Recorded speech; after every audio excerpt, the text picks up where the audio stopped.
principles that Israel was founded on, and yet they take this term and we let them have it, and it kind of gives them legitimacy to, you know, you see what I'm saying? So can I get you to comment on the use of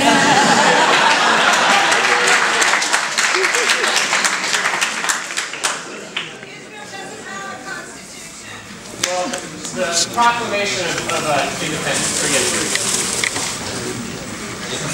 He didn't catch. You're gonna have to, also for the people in the other room, can you come here and make it concise. Concise. Can I ask you to comment on the use of language that the Israeli lobby uses and how they use certain terms and certain phrases to define the perception that the world has of the conflict, and how that's kind of a mechanism of control. Specifically, one of the terms that drives me up the wall is how these people, specifically one of the terms that I heard you use that drives me up the wall is the term pro-Israel. We've allowed these people who are in favor of Israeli policy, which is isolating Israel and sending it over the cliff of international isolation, to take over the term claiming that they're pro-Israel, and it's... I agree. Yeah. In fact, talk about AIPAC. All right, let's talk about AIPAC.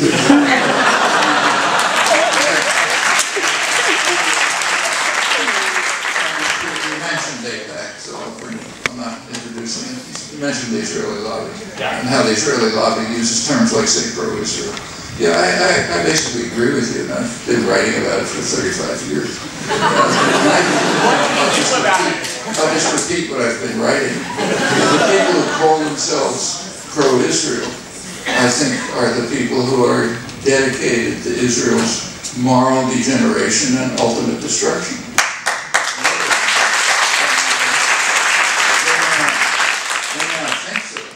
But when you go back to 1971, you know, when they had a choice, and they've had a choice ever since, security or expansion.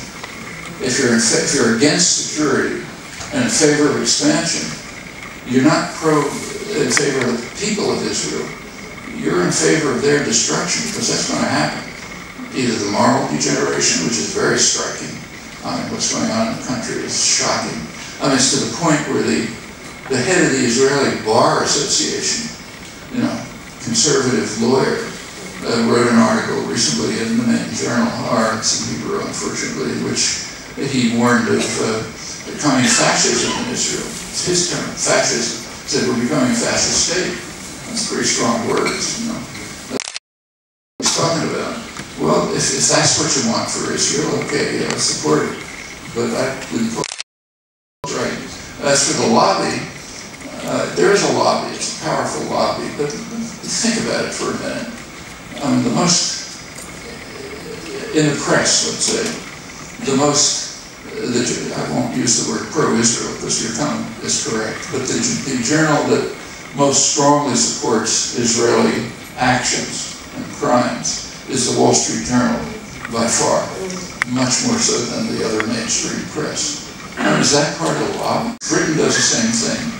They sell them arms, it recycles petrodollars, helps the U.S. Treasury, helps the armaments industry, and meanwhile it strengthens our cop on the beat, the military strategic alliance. AIPAC has very little to do with this. And when in fact Israel tries to do something that the U.S. doesn't like, AIPAC just runs for cover. They're smarter than to stand up against U.S. power. So, for example, Israel's economy is very largely military-based, high-tech military, and they have to export. And the big market they'd love to export to is China. And they've tried several times to sell advanced armaments to China. Every single time, the U.S. has just clamped down and said, we can't do it. In fact, George Bush, number 2, in 2005, when Israel tried to do it over his objections, the Bush administration not only stopped them, but it went out of its way to humiliate Israel. They refused to allow high-level Israeli military officials to come to the United States. They insisted on an apology from Israel, which of course they gave. You didn't hear a peep out of AIPAC. I mean, AIPAC's important, you know, it's a big lobby. So is the Indian lobby. Talk about Kashmir. The Indian lobby in the United States is pretty strong. It's probably the major lobby, also very right-wing. It's probably the major ethnic lobby out after AIPAC, and they have an influence, but not when they run into core U.S. power. U.S. policy is not determined by ethnic lobbies. They're okay as long as they work more or less within the framework of the power system. But if they started running against the interests of, say, the business community, they'd be smashed in no time. In fact, people who believe in the significance of AIPAC, I don't diminish it, it's an important lobby.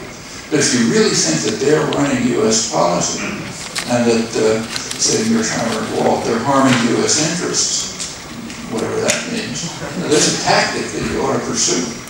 And interestingly, nobody pursues it. What you ought to do is stop all the things we're doing, organizing meetings, protests, activities, all a waste of time. What you should do is put on your ties and jackets, go to the offices of Intel, the Chamber of Commerce, Lockheed Martin, and explain to them politely that their interests are being harmed by an ethnic lobby that they can put out of business in 5 seconds. That ought to solve the whole problem. The war on terror is ethnic in its dimensions. The war on terror is ethnic. It's racist. Do you still support the racist 9/11 lies? The boogeyman, Osama bin Goldstein? Do you still believe that? Do I believe? What's up, dude?